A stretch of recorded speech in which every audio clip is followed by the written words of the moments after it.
So for those cross-shopping between the brand new M5 MacBook Pro and the 15-inch M4 MacBook Air, today I want to help you decide which one's worth your money.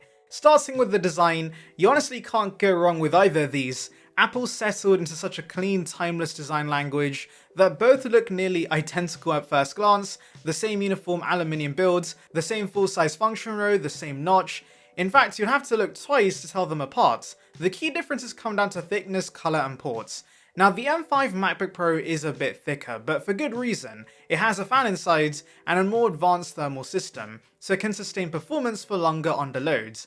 That does mean it's slightly heavier too, but honestly, the 14-inch Pro still feels surprisingly portable. The M4 MacBook Air is of course thinner and lighter, and if portability is your number one priority, the Air still wins hands down. But we're talking millimeters and grams here, not enough to change the experience for most people. Where you really start to see a difference is ports. The Air gives you the basics, 2 Thunderbolt 4 ports and MagSafe, while the Pro gives you a proper Pro setup.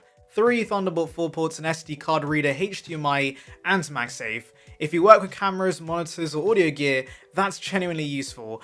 But I'll be honest, even as someone who still uses an M1 MacBook Air daily, I've survived perfectly fine with 2 ports, especially since MagSafe now keeps both Type-C ports free when charging. My only wish, that the Air had 1 port in each side, just like the Pro does. And then we get to colours, where the Air clearly wins for personality. The M4 Air comes in Midnight Starlight Silver and the new Sky Blue finish that honestly looks great in person. The M5 MacBook Pro keeps things more serious with Silver and Space Black.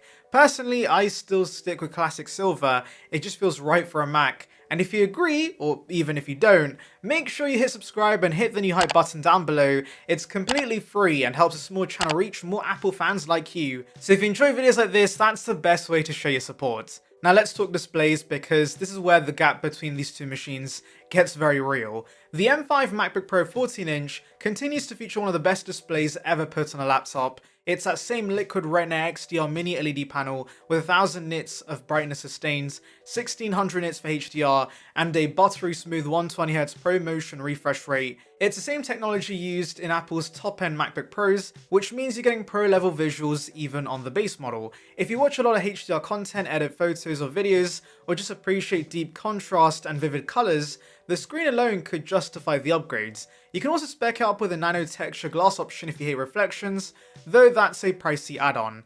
Meanwhile, the M4 MacBook Air's panel is still very good, it's just not as premium. It uses Apple's tried and tested liquid Retina LCD panel with 500 nits of brightness, full P3 support, and True Tone. It's the same panel that Apple's used for years, and for most it still looks more than fine. Unless you're editing HDR content or specifically want that mini LED contrast, the Air's display won't feel like a downgrade. If you can, check them out side by side in a store, because that's where you'll immediately see the jump, but unless your workflow demands the higher brightness and contrast, the Air screen still delivers a great experience for less. Now let's move on to performance, because this year, Apple's silicon game got serious again. The M4 chip in the MacBook Air was already an impressive upgrade, but the new M5 chip inside the 14-inch MacBook Pro pushes things even further. Like the M4, it's built on TSMC's 3nm process and features a 10-core CPU, 10-core GPU, and 16-core neural engine. But this time, everything's faster, who'd have figured? Apple says the M5 delivers up to 15% faster CPU performance, up to 45% faster GPU performance, and up to 60% higher frame rates in games that take advantage of its new 3rd generation ray tracing and enhanced shader architecture. The GPU now has a neural accelerator in every core, which means you get up to 4 times the peak compute performance compared to the M4. Memory bandwidth has also jumped from 120 gigs per second to 153 gigs per second, meaning it can move data faster and handle heavy activities more efficiently. And that's not all, the storage system also got a big upgrade as well. The MacBook Pro M5 now uses Apple's latest gen SSD tech with read speeds of up to 6.8 gigabits per second, which is twice as fast as the entry-level M4 Air. Now that might sound like a nerdy detail, but in real life, it does mean faster file launches, quicker app launches, and snappier video exports.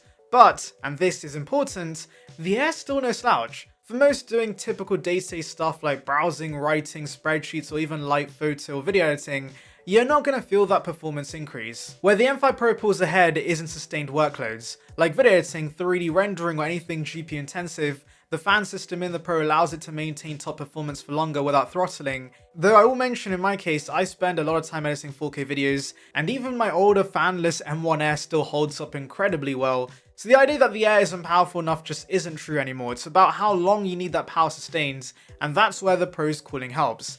But still, most people can get work done on the Air perfectly fine. Both come with 16 gigs of unified memory as standard, which is a huge plus for longevity. The difference is in configurability. The M4 Air tops out at 32 gigs of RAM and 2 terabytes of storage, while the M4 MacBook Pro can go all the way up to 32 gigs of RAM and 4 terabytes of storage, giving professionals more headroom if they need it. So performance is definitely a win for the M5 Pro, but not a deal breaker against the Air. Let's now move on to audio webcam, because here again the Pro flexes its muscles. Both the M4 and M5 Pro feature a 12 megapixel center stage camera, which does a great job keeping in frame during calls, but the real difference comes from the speakers. The M5 Pro has a 6-speaker sound system with force-cancelling woofers, and it honestly sounds phenomenal. You get clear highs, deep lows, and impressive stereo separation. It's one of the best laptop audio experiences, period.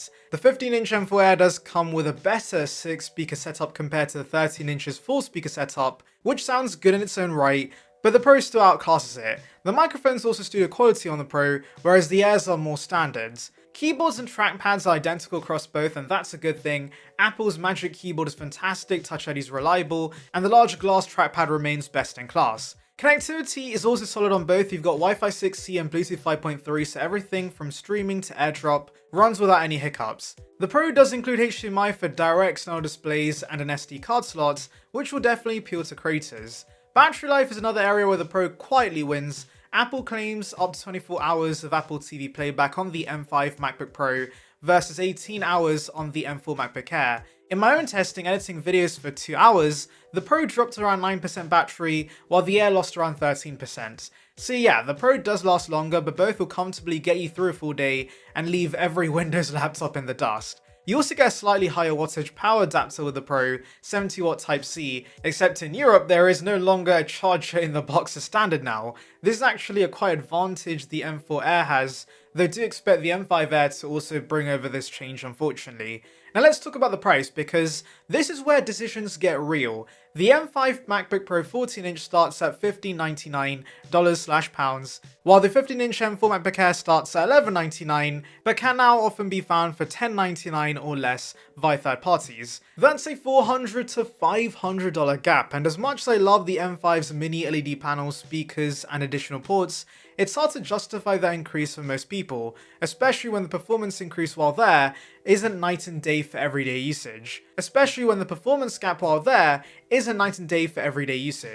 That said, you are getting a much more future-proof machine with the M5 Pro, faster GPU, double the max storage, higher bandwidth memory, better display, better audio, and better battery life. If you do creative work or plan to hold onto your laptop for 5+ years, it's genuinely a smart investment. But if you want a powerful, thin, and quiet MacBook for productivity, media, and editing, the M4 remains a sweet spot. It's lighter, cheap, and still incredibly capable. I'm still using an M1 MacBook Air, let me remind you, and with Apple Silicon being so efficient, even the fanless design isn't a limitation anymore. So my verdict? Unless you absolutely need that XDR display, the M4 MacBook Air will be the right choice for around 90% of people. But if you're a creative, someone who pushes their Mac hard, or just wants the best of the best Apple laptop experience without going for them Pro or Max chips, the M5 MacBook Pro is absolutely worth it. I'll leave links below to both Macs below. Anyway, I'd love to hear your thoughts. Are you leaning towards the Air for value or the Pro for power? Let me know down below. And of course, don't forget to subscribe and hit the hype button.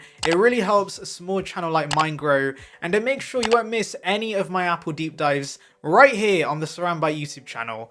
Thanks for watching, and I'll see you on the next one.